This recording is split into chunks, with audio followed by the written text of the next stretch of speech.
Salam geng, racun kali ni memang special untuk korang yang mobile gamer yang suka main game dekat phone ataupun korang ni memang suka phone daripada ROG ni tau.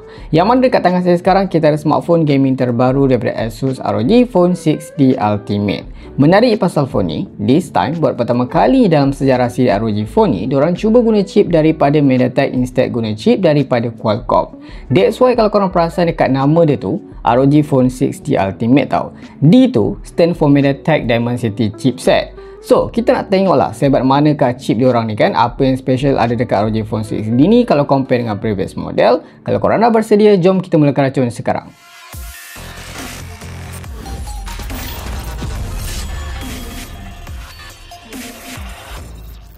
Okey, kita akan mulakan video kita dengan sesi unboxing terlebih dahulu. Yang mana macam biasa, kalau korang beli model yang Pro ataupun Ultimate, kotak dia agak berbeza lah berbanding kalau korang beli version yang biasa dekat sini. Contohnya lah kan, ni ROG Phone 6 yang biasa, bukan Pro bukan Ultimate. Design dia macam kotak phone biasa, berbanding yang version yang special ni korang akan dapat kotak macam gini tau. So di bahagian sini korang akan nampak ada trademark dia, For the Day. Ada logo Republic of Gamers, ada tulisan ROG Phone 6, ada nombor 06 dekat sini. Di bahagian atas bawah ni sama ada logo, di bahagian sisi lain pun sama. Dekat belakang dekat sini ada spek highlight sikit lah yang kita dapat.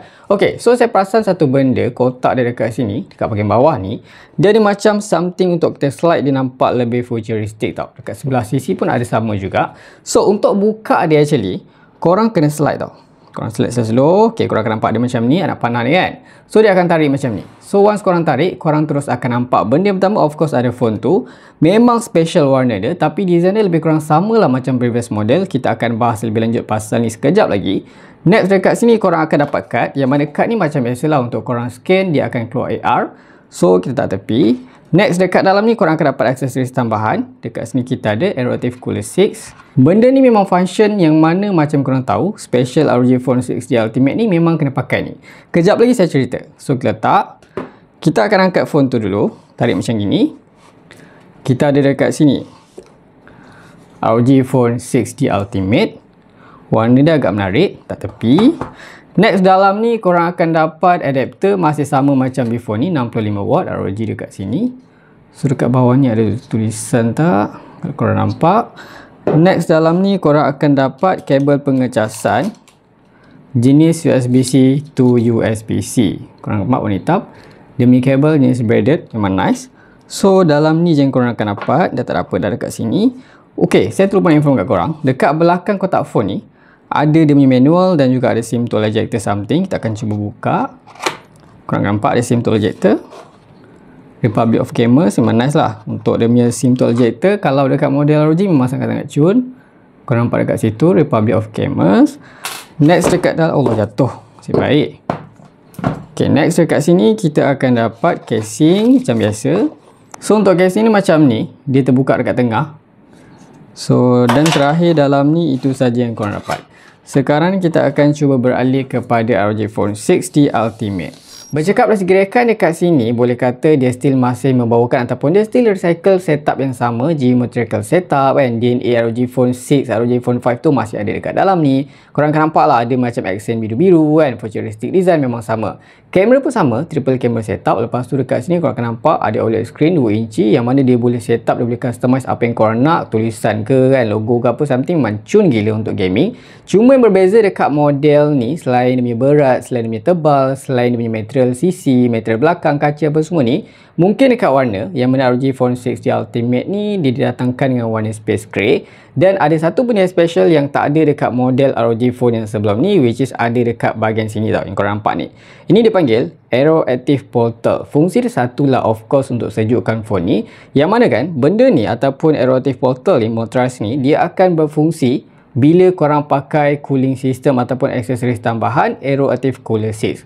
Kalau korang tak pakai itu, dia memang tak function. Kalau korang buka pun dia tak function. Sebab apa tau? Bila korang pakai dia punya aksesoris tambahan tu, nanti udara dia akan serut dan dia akan terus bawa, dia akan terus sampaikan dekat dia punya motherboard lah.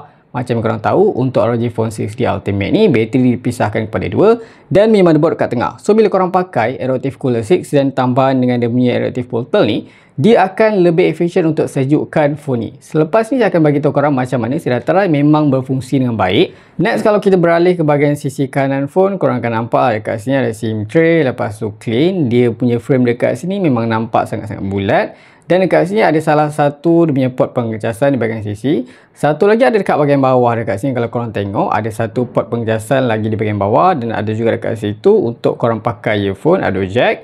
Di bahagian sisi lain korang akan nampak dekat sini ada button volume rocker up and down, dan juga ada power button, ada lagi mic dekat situ. Dan of course korang juga akan dibekalkan dengan capacitive trigger, ultrasonic trigger yang korang boleh setting ataupun korang boleh custom banyak fungsi dekat dalam dia punya app tu.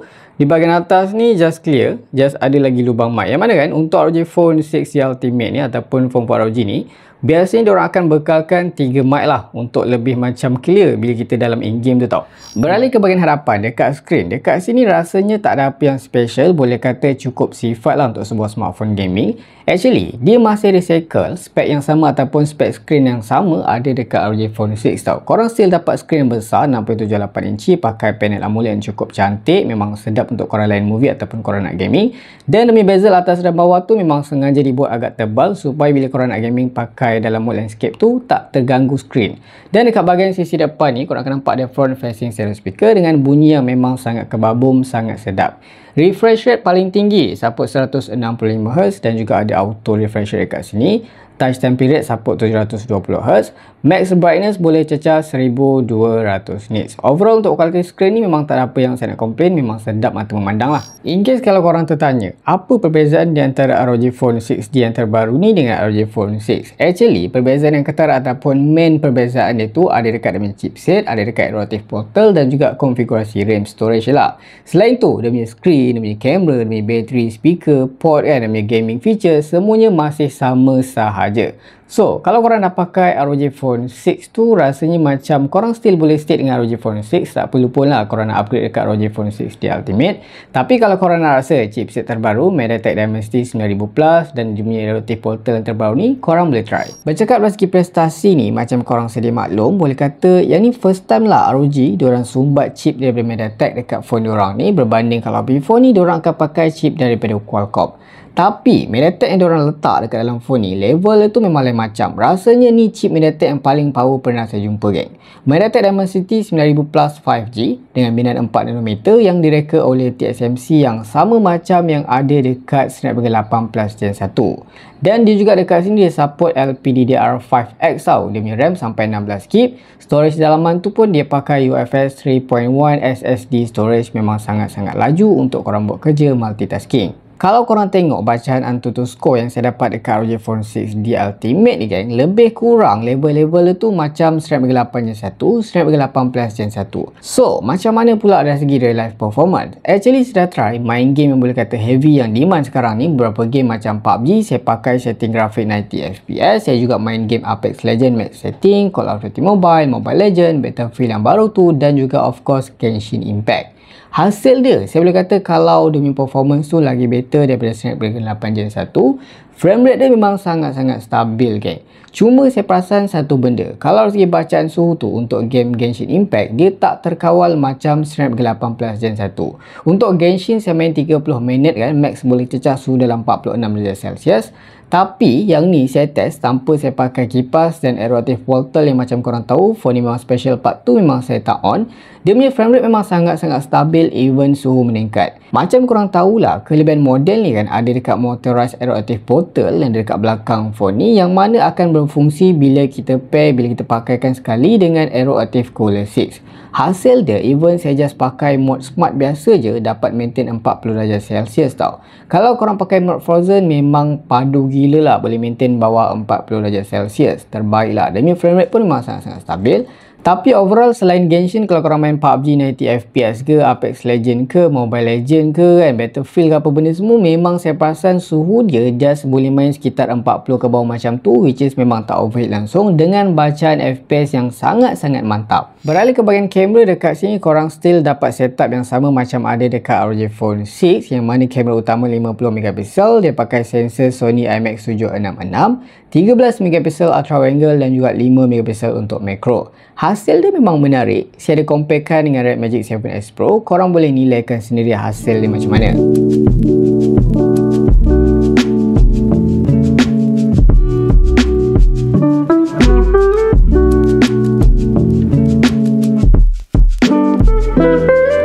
Bateri rasanya korang tak perlu risau kalau bateri korang habis. Kalau seharian pakai, even korang gaming pun still ada berbaki lagi. Yang mana phone ni macam korang tahulah, ROG Phone ni kan biasanya dia akan bekalkan bateri yang terbesar lah, ada 6000 mAh dengan sistem pengecasan yang sama macam previous model 65W. Yang mana masa yang diambil untuk fully charge tu lebih kurang 40 ke 50 minit macam gitulah. Beralih ke bahagian software, kalau korang tertanya, dia still pakai Android 12 dengan skin ROG UI, yang mana dekat sini Asus menjanjikan 2 tahun OS major update dekat phone ni dan juga 2 tahun untuk security update. Untuk features gaming, actually apa je yang ada dekat dalam ROG Phone 6 Ultimate ni sama je macam model yang biasa lah ROG Phone 6. Tapi kalau korang tertanya, kita akan cuba explore juga. Kita akan tengok satu persatu. Untuk dapatkan segala features tu, korang kena masuk dekat dalam Armoury Crate. Korang just tekan dekat dalam game library ni, semua game korang install dia akan masuk dekat sini. Kita akan tengok nanti grafik apa yang support dekat chip ni sekejap lagi. Kalau korang pergi di bahagian bawah ni, next dekat sini ada konsol untuk korang tukar kepada mode X Mode, Dynamic, Ultra Durable, depend. Untuk tukar, untuk korang custom, logo dekat belakang yang korang tahu ada LED screen OLED tu, korang just tekan je dekat sini. Dan dekat dalam ni, dekat ROG Vision ni, ada banyak yang korang boleh customize lah. Contohnya korang nak design apa, depend pada korang punya suka lah. Macam-macam ada, memang sangat-sangat menarik. Dan saya dah try gaming sambil saya onkan ROG Vision ni, memang macam tak banyak sangat lah bateri dia drop tau. So next dekat bawah ni, kalau korang pakai kipas, korang boleh customize kat bahagian setting ni. Ada game genie, A-trigger macam yang korang tahu dekat bahagian atas, ada AR ni untuk cut tadi. So next kalau korang pergi di bahagian connect dekat sini, macam biasalah features my profile. So sekarang kita akan cuba masuk dekat PUBG Mobile. Sekarang kita dah pun masuk dekat dalam PUBG Mobile. Benda pertama yang korang tertanya, of course lah kan, setting apa yang mampu capai dekat phone ni yang pakai chipset MediaTek Dimensity 9000 Plus. So dekat sini finally yang paling menarik tu, dah pun tersedia setting Smooth 30 FPS. Untuk grafik lain tu pun memang tak ada masalah untuk korang pakai. So untuk in-app games tu, macam mana korang nak aktifkan, macam biasa je lah. Korang just swipe saja di bahagian sisi atas kanan ataupun kiri. Dekat sini rasanya tak ada apa yang special, still sama. Semua features ni ada je dekat model-model yang previous ni kan, ROG Phone yang previous.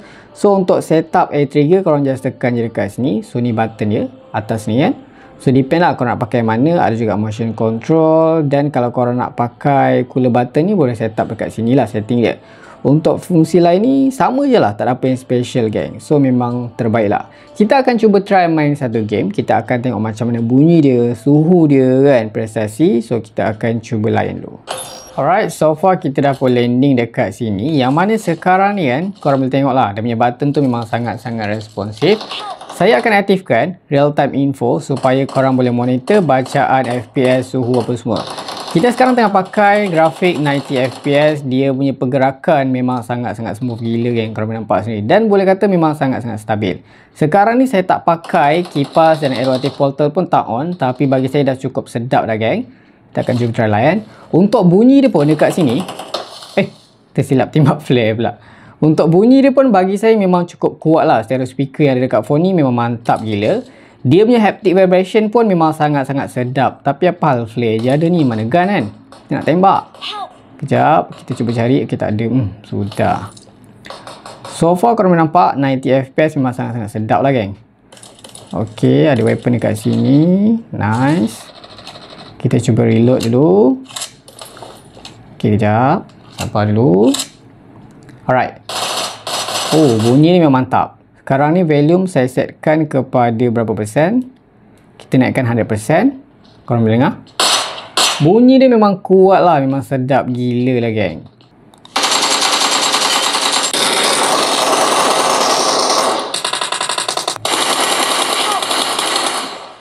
So far kita dah pun PUBG dekat sini lebih kurang dalam 35 minit dalam keadaan kita tak pasang pun aeroactive portal kat belakang ni tak on. Lepas tu kita tak pasang kipas, kan ROE Vision pun on. Boleh kata suhu masih terkawal dan bateri pun drop lebih kurang dalam 17% sahaja tau. Untuk bacaan suhu kita akan cuba cek pakai alat kita, memang tak overheat pun even kita pakai setting smooth 90 fps. Dia main sekitar 40 darjah Celsius saja ke 39 darjah Celsius saja. Which is memang terbaik lah chipset Dimensity 9000 Plus ni tau. Kalau korang pakai Aeroactive Cooler 6 Plus demi Aeroactive Portal kat belakang ni on, rasanya memang boleh maintain bawah 40 darjah Celsius. Cuba korang komen lah kalau korang tengok kita dera pakai Cooler 6 dan Aeroactive Portal tu, korang komen sekarang.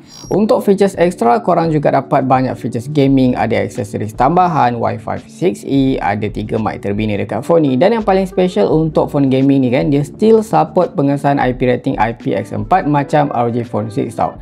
Even macam korang nampak ada Aeroactive Portal, lepas tu ada banyak port, dia still support pengesahan IP rating IPX4. Untuk harga macam korang nampak yang tera-tera, starting 3499 sampai 4999, depend pada spek, depend pada model yang korang pilih. So, apa komen korang? Nice tak nice? Best tak best? Power tak power? Kalau korang suka video ni, jangan lupa tinggalkan like, share, komen dan juga subscribe. Itu sahaja racun kali ni. Jumpa lagi di racun-racun seterusnya. Assalamualaikum.